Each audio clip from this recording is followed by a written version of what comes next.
When we first moved to Vietnam, most of our attention was on the exciting side of things. The food, the beaches, the cafes, the feeling of freedom and starting over somewhere completely different. But eventually, real life catches up with you, no matter where you are in the world. And for us, the first real test of whether living in Vietnam was actually sustainable came when we suddenly had to rely on Vietnamese healthcare. This video isn't really about medical advice. Although I was previously a medical clinician, I am not a doctor, and any decisions I made were of my own volition after seeking advice from authorities in Vietnam. The rabies scare. This was probably the first moment since arriving in Vietnam where I genuinely felt vulnerable. At first it seemed small and insignificant, just one of those strange moments you don't think about initially. But once I started researching rabies risks, the local outbreaks, which were recent, WHO guidance, which is the World Health Organization, and reading conflicting information online, my anxiety did escalate. I think one of the strange things about living abroad is that uncertainty feels amplified. Back home, you already understand the systems around you. Here, everything still felt unfamiliar. Hospitals, pharmacies, language barriers, healthcare processes, and suddenly I found myself trying to make decisions while emotionally spiralling slightly at the same time. What actually surprised me most wasn't just the healthcare side of it, it was how quickly I realised there were systems here, support here, and options once we stopped panicking and started approaching things calmly. Looking back now, I think the fear itself probably taught me more about adapting to life abroad than the actual incident did itself. So, the rabies scare, how did that come about and how did that happen? Well, myself and Yvonne were on our way back from a night out at Dragon Bridge in Da Nang. We stopped at a coffee shop, or it was an outdoor coffee area that we hadn't been before. And basically we had a couple of coffees and then I got up to go to pay for them, and the cafe owner's dog started licking at the bottom of my left leg round about my shin area. I did kind of shoot away, mostly I just didn't want a dog licking me, but I didn't think much of it at the time. And then when I was leaving, or had left, I noticed that the area where the dog had been licking was actually an open wound. I had a bad fall a couple of months previous. It did take a long time to heal, and I did have a lot of scar tissue in that area, and it, unbeknown to me, it had opened up. It must have happened earlier in the day, and I was actively bleeding at that time. So the dog was attracted to my leg because I had blood. I don't know if it's any dog owners, but you know when you're unwell or got a wound, a dog is automatically attracted and wants to lick because it's in their saliva to heal, and that's the way they sort of heal themselves. So I wasn't really taught after we'd left the coffee area that I started to dawn on me that one, there's an infection risk, and two, that rabies is endemic in Vietnam, and what are the risks of this. To many people, this would be innocuous and they wouldn't think anything else of it, which possibly would be the scenario in other parts of the world. But rabies is a real thing in Southeast Asia. Going back to the event, I was walking home back to our apartment with Yvonne, and sort of different things were swirling through my mind. Part of me was thinking, I've got nothing to worry about. It's just a cafe owner's dog. It looks well cared for. It's a family pet. The chances are really minimal. But then the other side was thinking, rabies is real and it is fatal. So it did give me a bit of anxiety overnight, and I was swirling during the evening and overnight about what I should do. So I say that I did take immediate precautions. When I got back to our apartment, I did wash the area, the wound, for about 10 or 15 minutes in the shower, and then patted it dry, and wiped it quite thoroughly with alcohol wipes. Fortunately, I did bring a first aid kit with me, so I could make it at least sterile, which would have probably prevent any immediate infection from a dog's tongue if it was carrying on it. So that gave me some breathing space, and then overnight I had time to think about really what the next step should be. Yvonne was more of, it'll be fine, and then I kind of went along with that for a little bit, and then overnight and into the morning I was thinking, no, I need to go and get a medical advice on this. One, I just don't want it lingering. I don't want to be going away a couple of months from now somewhere else and then thinking about this.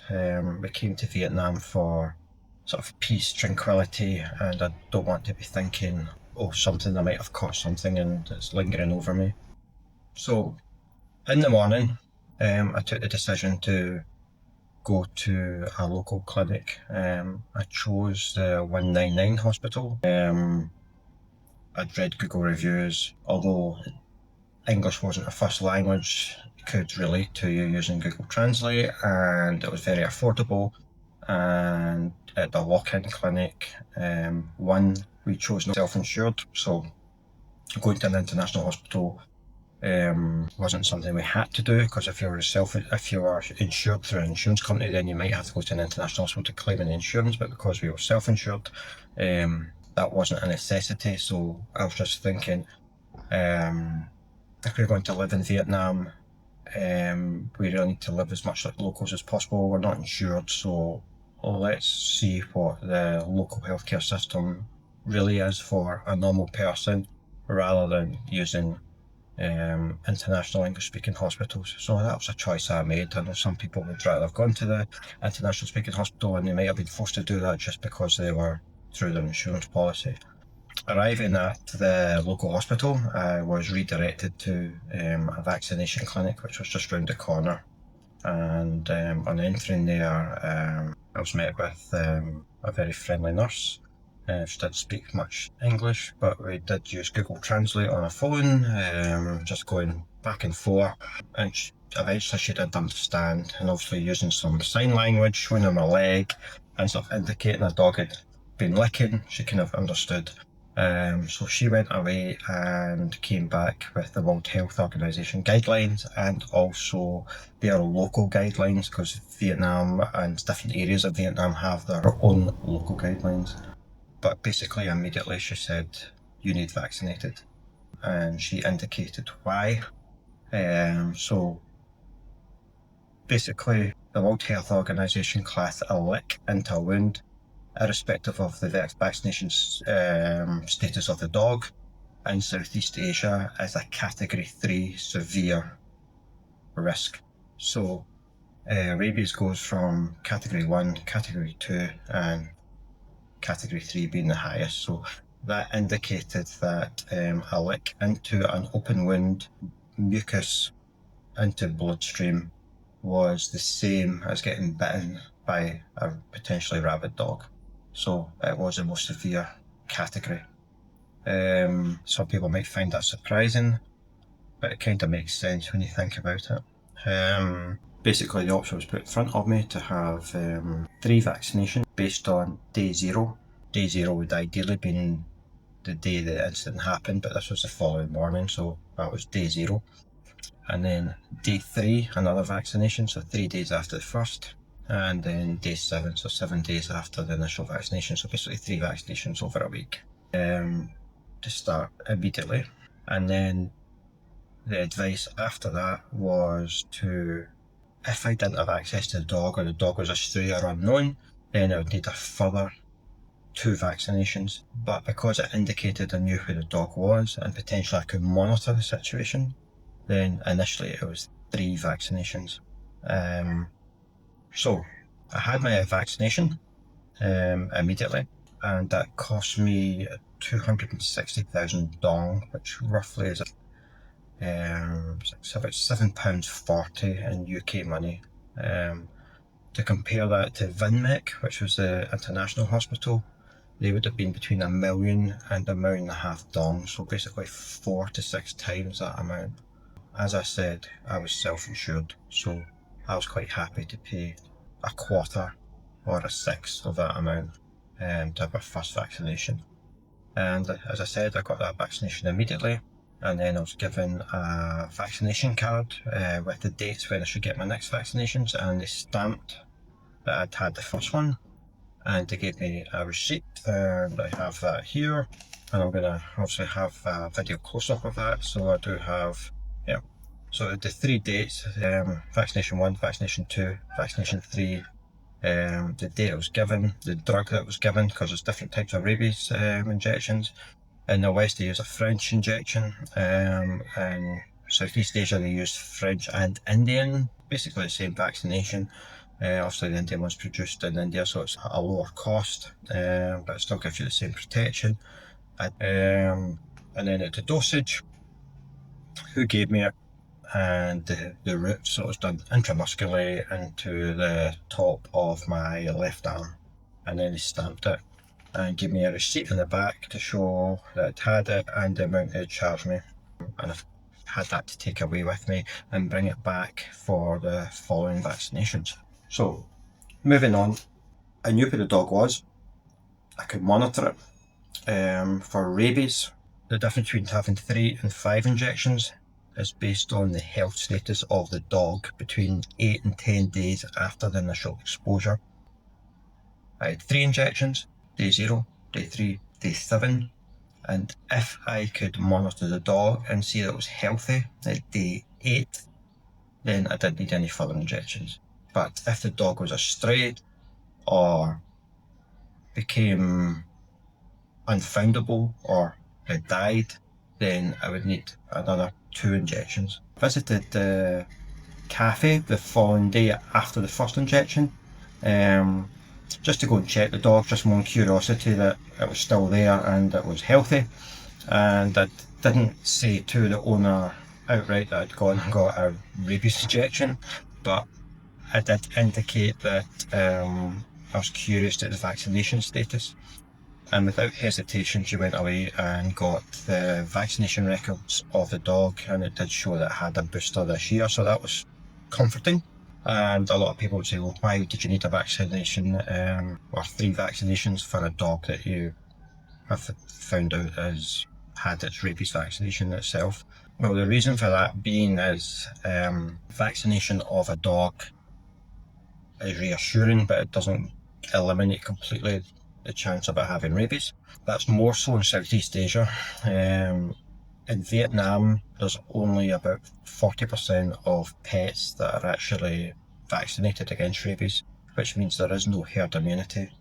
The other factors are that rabies injections can vary in quality, vary in storage, and vary in how they're delivered by local vets. So even though a dog can show has been vaccinated, there is still a question mark over the storage of that vaccine and how it was administered compared to the West.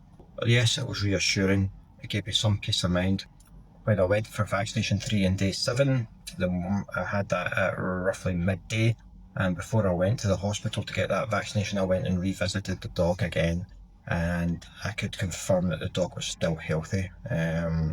So that, at that point, eliminated the chances of me catching rabies from that particular dog, because from the period of day 0 to day 7, you would have expected the dog to display symptoms of rabies itself, have either become aggressive, withdrawn, and not wanting to feed and water, or it would have died. So me being able to see the dog on day 7 was extremely reassuring. I could go to the hospital, get my third, which would be for me my final injection, because I could verify that I'd seen that dog.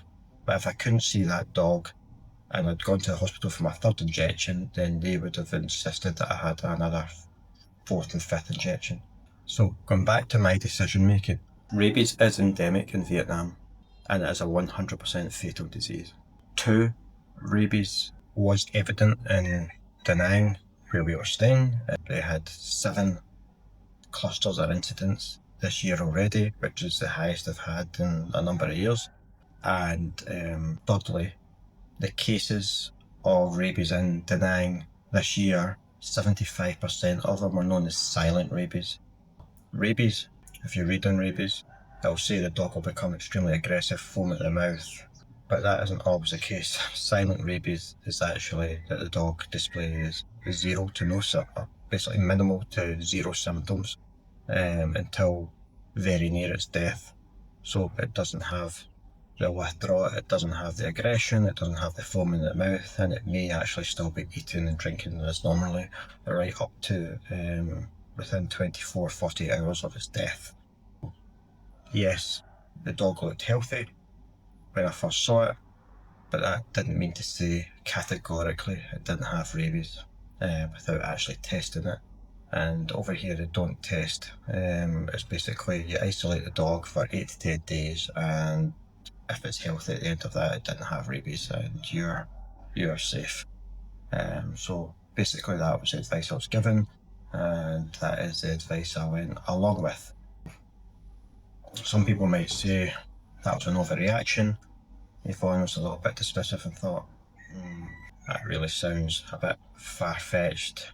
But at the end of the day, it was peace of mind. It was £7 times 3, £21 for 3 injections, a 10 or 15 minute visit to the hospital 3 times to give me 100% peace of mind that I could move on and not have to worry about it coming 2 or 3 months down the line, developing a headache, becoming unwell, and then thinking you've got rabies or potentially even having rabies. Yeah, it probably wasn't going to happen. 99.9 times out of 100 it wasn't going to happen, but it was just at the back of the mind. We're in a foreign country. We've asked for medical advice. The locals have given their guidelines and their advice, so it made sense just to go along with it, and it was a price worth paying for that peace of mind and knowing that I'm vaccinated. I'd be interested to hear people's comments on what they would do in the same situation. Would they be dismissive and just go, I'll be fine, I'll get on my life? Or would they take the precaution? But I think once you've got to the step where you've asked for the advice and you've been given the advice locally at ground level, I think if you don't follow through with that advice, then you kind of look really foolish if 3 or 4 months down the line you end up in the hospital. But that's just my opinion. If you found this video informative, then we'd really appreciate if you hit the like and subscribe button so we can bring you more videos in the future. Thank you very much.